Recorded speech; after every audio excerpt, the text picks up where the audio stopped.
Hello. Previous వీడియోలో GDP గురించి, real GDP, nominal GDP గురించి మనం మాట్లాడుకున్నాం కదా. అయితే ఇంకా కొంత ఇన్ఫర్మేషన్ యాడ్ చేస్తాను. Okay, wait a second. Yeah, so usually base year అనేది ఒకటి ఉంటుంది. సో ఈ బేస్ ఇయర్ అనేది కాన్స్టెంట్గా పెట్టేసుకుంటాం అనమాట. ప్రైజెస్ అనేవి ఆ ఇయర్తో, రియల్ జీడిపి అంటే ఏంటి, కాన్స్టెంట్ ప్రైజెస్ దగ్గర మనం క్యాలిక్యులేట్ చేయాలి అని చెప్పేసి చెప్పాడు. దానికి మనకు ఈ రియల్ జీడిపిని క్యాలిక్యులేట్ చేయడానికి బేస్ ఇయర్ చాలా ఇంపార్టెంట్.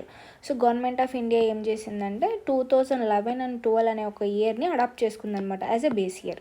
సో ఎందుకు, జీడిపి క్యాలిక్యులేషన్స్ కోసం అని చెప్పేసి. అయితే ఇప్పుడు 2011కి ఇప్పటికి ఒక జనరేషన్ అయిపోయింది కాబట్టి సో కొన్ని చేంజెస్ వచ్చాయి. ప్రైస్ ఇంక్రీజ్ అవ్వటం అనేది జరుగుతుంది. అది ఇన్ఫ్లేషన్లో చూస్తాం మనము ఏంటి ఎలాగా అని చెప్పేసి. అయితే ఇప్పుడు 2022-23 అనే ఒక ఇయర్ని బేస్ ఇయర్గా చేద్దామని చెప్పేసి డిస్కషన్స్ నడుస్తున్నాయి. సో ఎలాగా దాన్ని ఫెబ్ 2026కి లోపు రిలీజ్ చేస్తాము, అడాప్ట్ చేసుకుందాం అన్నట్టు మాట్లాడుకుంటున్నారు అనమాట. సో దీన్ని రివైజ్ చేద్దాం అనుకుంటున్నారు. ఎందుకు రివైజ్ చేయాలి అంటే ఇంకా అక్యురేట్గా ఎస్టిమేట్ చేయొచ్చు మనం జీడిపిని అని చెప్పేసి. ఇప్పుడున్న రేట్స్కి ఎంత ప్రైస్ పెరిగింది, 2011 అండ్ 2012 అంటే అమ్మో, అప్పుడున్న ప్రైజెస్కి ఇప్పుడున్న ప్రైజెస్కి చాలా వేరియేషన్ ఉంది కదా. సో అందుకు మనం బేస్ ఇయర్ని చేంజ్ చేద్దాం అనుకుంటున్నాం according to inflation. Okay, so ఇప్పుడు రియల్ జీడిపి అంటే ఏంటి, ఇన్ఫ్లేషన్ని అడ్జస్ట్ చేయడాన్ని రియల్ జీడిపి అంటున్నాం. ఓకేనా. అయితే ఇక్కడ ఇన్ఫ్లేషన్ని క్యాలిక్యులేట్ చేయము, కానీ ఇక్కడ ఏమవుతుంది అంటే ప్రైస్ అనేది 2011 అండ్ 2012 ఫినాన్షియల్ ఇయర్లో మనకి ఒక చాక్లెట్ 5 రూపీస్కి వచ్చింది అనుకోండి. ఇప్పుడు ఎంతకు వస్తుంది, అది 10 రూపీస్కి వచ్చేస్తుంది. అంటే ఇక్కడ ఇన్ఫ్లేషన్ పెరిగిందని కాదు. సో అంటే మనకు జనరేషన్ టైమింగ్కి మనకి రేట్స్ పెరిగిపోయాయి. ఎందుకు పెరిగిపోయాయి అంటే లైక్ ప్రైమరీ సెక్టర్ రేట్స్ అవ్వచ్చు, లేకపోతే ఇలా so many environmental reasons also. Okay, so దానివల్ల చేంజ్ చేద్దాము, అక్యురేట్గా ఉంటుంది ఇప్పుడున్న ప్రైజెస్కి అని చెప్పేసి. ఓకే, ఇప్పుడు నామినల్ జీడిపికి వద్దాం. నామినల్ జీడిపి ఏమవుతుంది, మార్కెట్ వాల్యూ ఎంత ఉంటే అంత క్యాలిక్యులేట్ చేయాలి. సో కరెంట్ ఇయర్ అనొచ్చు మనం. సో ఇప్పుడు కరెంట్ ఇయర్ దగ్గర ఎంత ప్రైస్ ఉందంటే ఈ ఇయర్లో, అంటే ఇప్పుడు 2024, 2025 ఇది కదా నడుస్తుంది. 25-26 కదా నడుస్తుంది. సో ఇయర్లో ఒక చాక్లెట్ ప్రైస్ అవ్వచ్చు, లేకపోతే ఒక క్లాత్ ప్రొడక్షన్ సంథింగ్ ఏదో ఒక ప్రైస్ అమౌంట్. సో దాన్ని సేమ్ ఎంత ప్రైస్ ఉందో దాన్ని అలానే క్యాలిక్యులేట్ చేస్తాం అనమాట ప్రొడక్షన్తో. ఓకే, ఎంత ప్రొడక్షన్ అయింది, ఏ ప్రైస్ దగ్గర ప్రొడక్షన్ అనేది జరిగింది అని చెప్పేసి. సో ఇది ఇన్ఫ్లేషన్ని తీయకుండా ఎంత పెరిగింది అని చెప్పేసి ఏమీ అడ్జస్ట్ చేయకుండా క్యాలిక్యులేట్ చేసేదాన్ని మనం నామినల్ జీడిపి అంటామని చెప్పి మాట్లాడుకున్నాం కదా. ఓకే, అయితే ఇక్కడ చూస్తే సో బేస్ ఇయర్ అనేది మనకి 2011 అండ్ 2012 ఒక ఇయర్ పెట్టేసుకున్నాడు. సో ఇయర్ దగ్గర మనం క్యాలిక్యులేట్ చేస్తాము రియల్ జీడిపిని. సో ఇది ఇన్ఫ్లేషన్ లేదనమాట. సో ఇక్కడ ఏమవుతుంది, ప్రొడక్షన్ అంటే ఇప్పుడు మన ఇయర్ ఏంటి 25-26 కదా. సో ఈ ఇయర్లో మన ప్రొడక్షన్ ఎంత అవుతుంది, అలాగే ఈ 2011 అండ్ 2012 దగ్గర ఇదే ప్రొడక్షన్ యొక్క అమౌంట్ ప్రైస్ ఎంత ఉందనేది వేస్తాం. సో ఇలాగా ప్రైజెస్ అనేవి ఒక base year prices, constant prices తీసుకుంటాం కాబట్టి మనం ఇన్ఫ్లేషన్ అనేది ఇక్కడ అడ్జస్ట్ అవుతుంది. సో ఇక్కడ నామినల్ జీడిపి దగ్గర క్యాలిక్యులేట్ చేయాలంటే ప్రొడక్షన్ ఎంత జరిగింది, అలాగే ఇప్పుడు కరెంట్ ప్రైజెస్ ఎంత ఉంది. సో ఇది ఇలా చేస్తే మనకి నామినల్ జీడిపి వచ్చేస్తుంది. సో ఈ రియల్ జీడిపికి నామినల్ జీడిపికి వేరియేషన్ ఉంటుంది కదా. అదేమో కాన్స్టాంట్ ప్రైసెస్ దగ్గర క్యాలిక్యులేట్ చేస్తాము, ఇదేమో కరెంట్ ప్రైసెస్ దగ్గర ఏమో క్యాలిక్యులేట్ చేస్తాం, రైట్. సో ఇప్పుడు జీడిపి డిఫ్లేటర్, సో ఇన్ఫ్లేషన్ని మెజర్ చేయడానికి ఇంపార్టెంట్ మెథడ్ అనమాట. ఇన్ఫ్లేషన్ని మెజర్ చేయడానికి జీడిపి డిఫ్లేటర్ అనేది అక్యురేట్గా ఇస్తుంది, అంటే ఎంత చేంజ్ ఉంది యాక్చువల్గా ప్రైజెస్లో అని చెప్పేసి ఈ జీడిపి డిఫ్లేటర్ చెప్తుంది అనమాట. సో మనం ఇన్ఫ్లేషన్ అనే ఒక చాప్టర్ని డిస్కస్ చేసినప్పుడు ఈ పాయింట్ వస్తుంది, బట్ నేను ఇక్కడ జీడిపి రిలేటెడ్ ఉంది కాబట్టి నేను ఇక్కడే చెప్పేస్తున్నాను. సో ఇప్పుడు చూస్తే nominal GDP by real GDP into 100% చూస్తాం. ఓకేనా. సో ఇప్పుడు ప్రొడక్షన్ ఇంటూ ప్రైజెస్, ఇక్కడ చూడండి ఇది నామినల్ జీడిపి కదా, అంటే ప్రొడక్షన్ ఇయర్లో ఎంత జరిగింది, ఇయర్ యొక్క ప్రైజెస్, కరెంట్ ఇయర్ ప్రైజెస్ ఎంత. అలాగే రియల్ జీడిపిలో చూసుకుంటే ప్రొడక్షన్ ఏమో కరెంట్ ఇయర్దే వేస్తాము, కానీ ప్రైజెస్ మాత్రం ఏదైతే మన బేస్ ఇయర్ పెట్టేసుకున్నామో ఆ ప్రైజెస్ వేస్తాం. అప్పుడే మనకి ఎంత వేరీ అయ్యింది, ఎంత చేంజ్ వచ్చింది ఈ ప్రైజెస్లో అని చెప్పేసి మనకి త్రూ జీడిపి క్యాలిక్యులేటర్ తెలుస్తుంది అనమాట. ఓకేయా? సో ఇది బేస్ ఇయర్ నుంచి మనం మార్కెట్ ప్రైస్ ఇవన్నీ కూడా మనం ముందు డిస్కస్ చేసాం. సో ఇక్కడ చూస్తే చెప్పాను ఎన్డీపీ కావాలంటే జీడిపిలో నుంచి డిప్రిషియేషన్ చేసేస్తే మనకి ఎన్డీపీ వస్తుందని. సో ఇక్కడ నేను అది అనదర్గా ఇన్ఫర్మేషన్ రాశాను కాబట్టి I just want to convey. Actually GDP పెరగాలి. ఎలా పెరుగుతుంది? ప్రొడక్షన్ వల్ల పెరుగుతుంది. అంటే మనకి గ్రోత్ కావాలి, గ్రోత్ పెరగాలంటే amount, nothing but amount, right? So ఇప్పుడు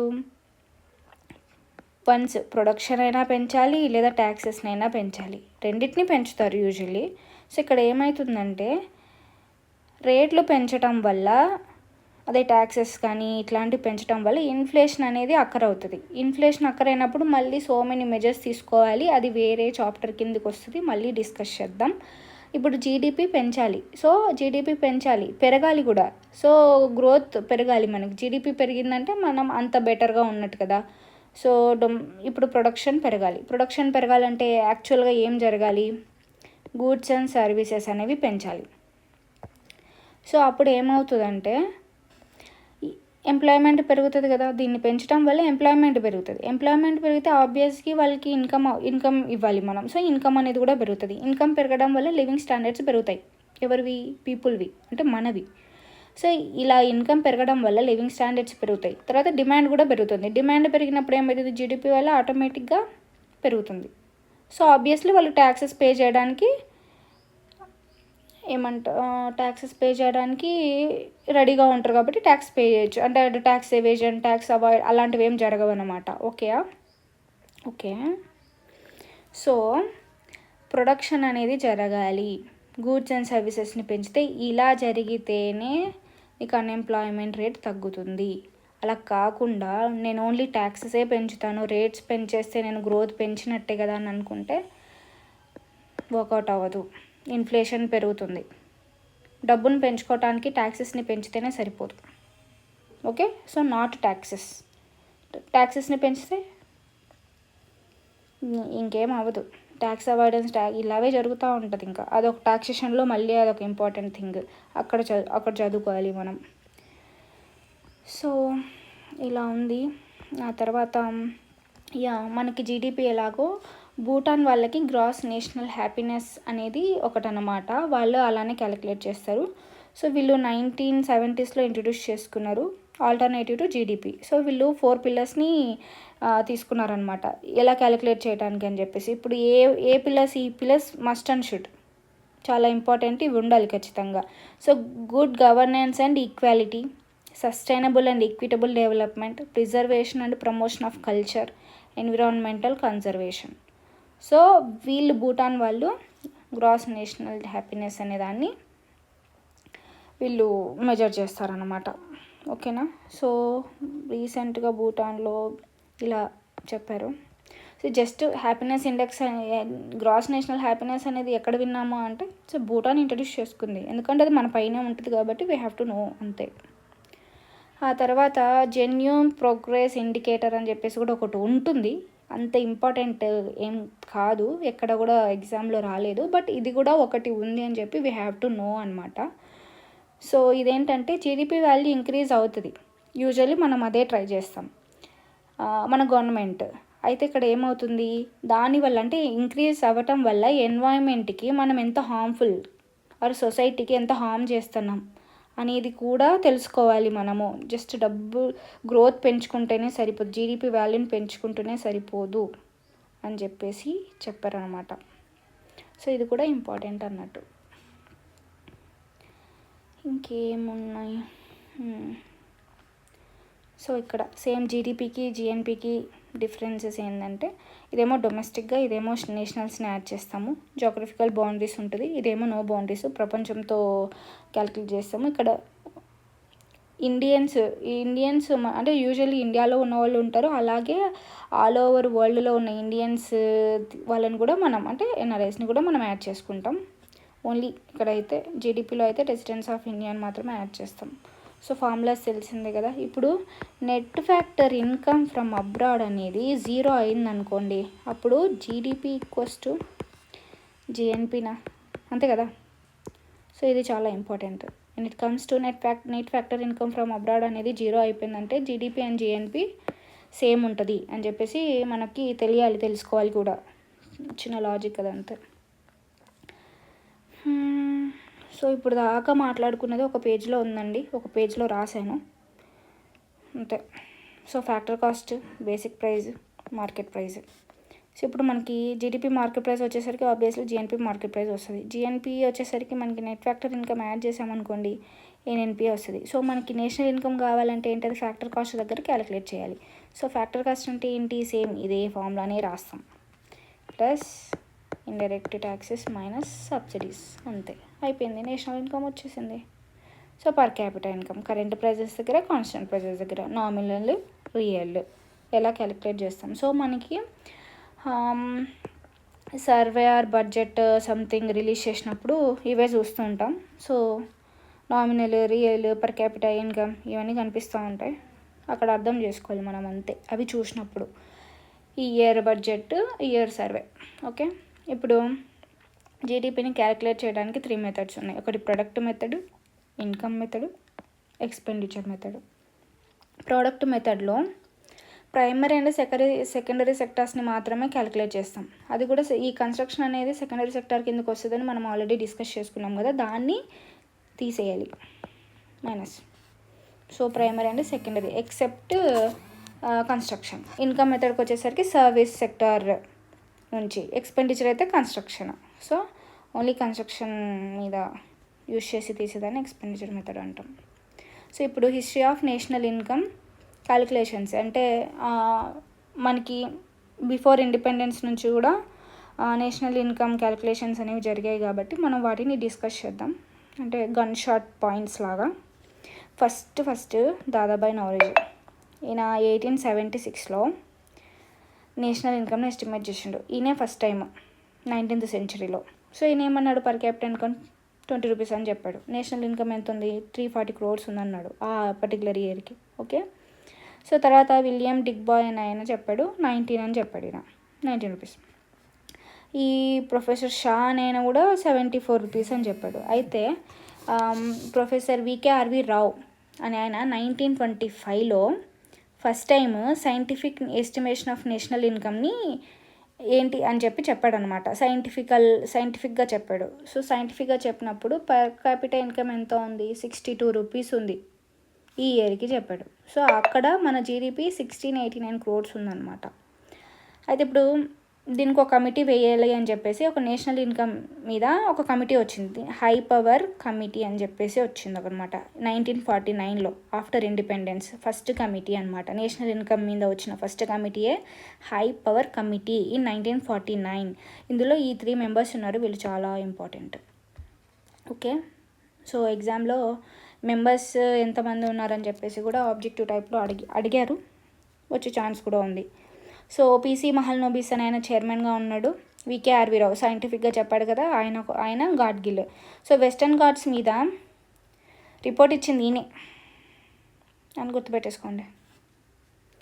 సో ఈయన ఏమన్నాడంటే పర్ క్యాపిటల్ ఇన్కమ్ 225 అని చెప్పాడు. చూడండి, 8710 కోట్లు ఆ పర్టికులర్ ఇయర్కి జీడిపి అని చెప్పేసి హై పవర్ కమిటీ చెప్పిందనమాట. అయితే ఇప్పుడు 1951 న్యూఢిల్లీలో ఏం జరిగింది, ఇది ఇప్పుడు ఒక మినిస్ట్రీ ఉండాలి కదా, అది ఏదైనా వర్క్ చేయాలంటే అండర్ ద మినిస్ట్రీ ఏదో ఒక మినిస్ట్రీ కావాలి. So MoSPI, ministry of statistics and programme implementation కింద ఈ సిఎస్ఓ అనేది 1951. యాక్చువల్లీ 1950లోనే ఎన్ఎస్ఎస్ఓ అనేది క్రియేట్ చేశారనమాట ఒక బాడీ. సో దాని గురించి మాట్లాడతాను ఫస్ట్, ఎందుకంటే ఇయర్ వైజ్ వద్దాం.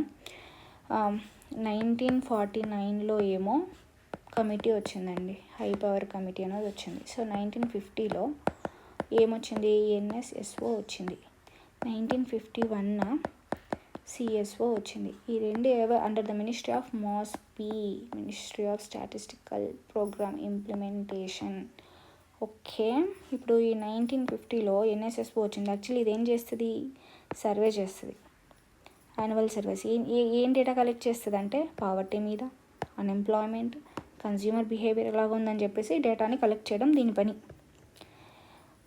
సో అలాగా ఈ 1951 వచ్చిన ఈ సిఎస్ఓ ఒక ఫంక్షన్ ఏంటి, జీడిపిని క్యాలిక్యులేట్ చేయాలి, మళ్ళీ స్టేట్స్ జీడిపిని క్యాలిక్యులేట్ చేయాలి, స్టాటిస్టిక్ టు యునైటెడ్ నేషన్స్ అని చెప్పి ప్రొవైడ్ చేయాలని చెప్పారు. సో ఈ 2 బాడీస్ ఎందుకు అని చెప్పేసి మన వాళ్ళు ఏం చేశారు, 2019లో రెండింటిని అంటే ఈ సిఎస్ఓని ఎన్ఎస్ఎస్ఓని మెర్జ్ చేసి ఎన్ఎస్ఓగా చేశారన్నమాట. ఓకే, సెటప్ చేశారు. So CSO 1951, NSSO 1950, NSO 2019, national statistical office. So ఇప్పుడు దీన్ని జీడిపిని ఎలా క్యాలిక్యులేట్ చేస్తున్నామంటే మన ఫినాన్షియల్ ఇయర్ ఇలానే కదా ఉంటుంది, April 1st నుంచి March 31st వరకు ఉంటుంది. సో 4 క్వార్టర్స్ ఉంటాయి. సో ఈ క్వార్టర్స్ ఏప్రిల్, మే, జూన్, ఏప్రిల్ నుంచి అట్లా 3 monthsగా ఒక క్వార్టర్ వేసేసుకొని ఇలా క్యాలిక్యులేట్ చేస్తారు అంతే. సో ఇక్కడ చెప్పాడు ఎన్ఎస్ఓకి ముందు మళ్ళీ ఎన్ఎస్సి అండ్ ఒక అటానమస్ బాడీ ఉండిందని చెప్పి. దట్స్ నాట్ ఇంపార్టెంట్ అంతే. ఇప్పుడు economic growth and economic development ఈ రెండింటికి డిఫరెన్స్ చాలా ఇంపార్టెంట్. సో మనం నెక్స్ట్ వీడియోలో తెలుసుకుందాం.